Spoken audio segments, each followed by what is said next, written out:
The notebook is exactly where she left it. Bottom drawer, under 2 unopened envelopes and an old charging cable. The date on the first page is 1 year ago today.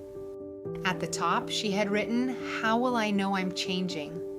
Underneath it, meditate every day, stop reacting, trust myself, feel peaceful, know what comes next.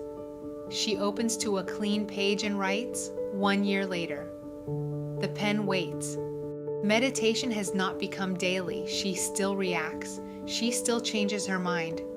She still has no idea what comes next. After a minute, she writes, "Not much." That evening, her online group is having a 1-year check-in. All week, people have been posting what changed. Someone left a job, someone moved, someone found their purpose.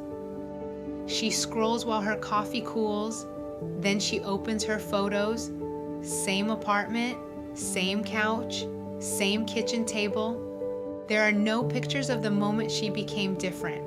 Nothing she can hold up tonight and call proof. At the grocery store, a man steps in front of her without noticing. She feels her response arrive immediately. Sharp, ready. Then he turns, sees her cart, and apologizes. She says, "You're fine," and means it sooner than she used to. By the register, she has forgotten him. There is no place on the list for that. Her sister calls while she is putting groceries away, and the conversation finds its usual corner. A small comment, a familiar tone. She feels herself preparing the old explanation, the one that proves she has been misunderstood. She closes the refrigerator, takes a breath, and asks, "What did you mean by that?" Her sister explains, "It isn't a perfect conversation, but when the call ends, she puts the milk away. She doesn't replay it. She doesn't send another message. She starts dinner." Later, her phone brings up a memory from a year ago, a voice recording with no title. She presses play.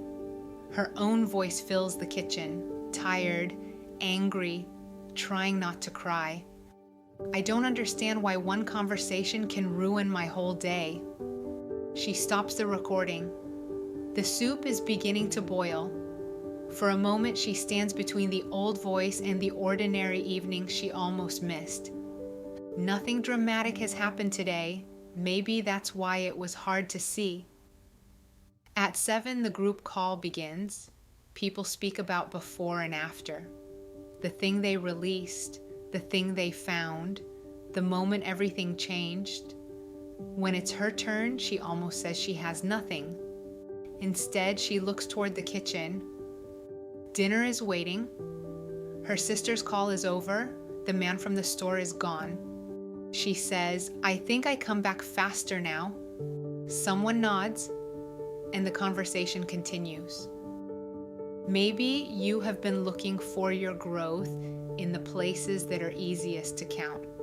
The days you stayed calm, the habits you maintained, the answers you received, the distance between where you are and where someone else appears to be.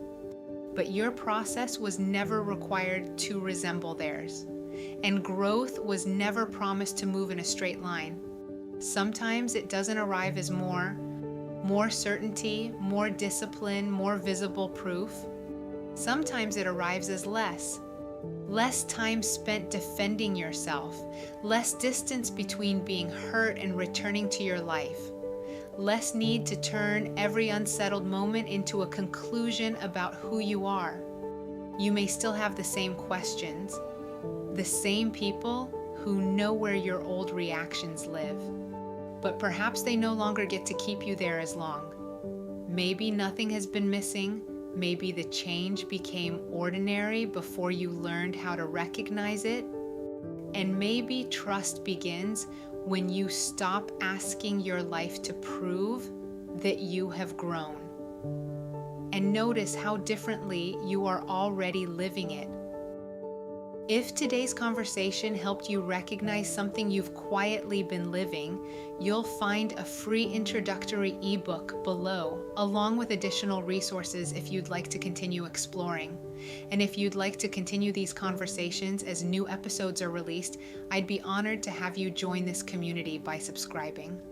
Until next time, be gentle with yourself. I'll see you soon.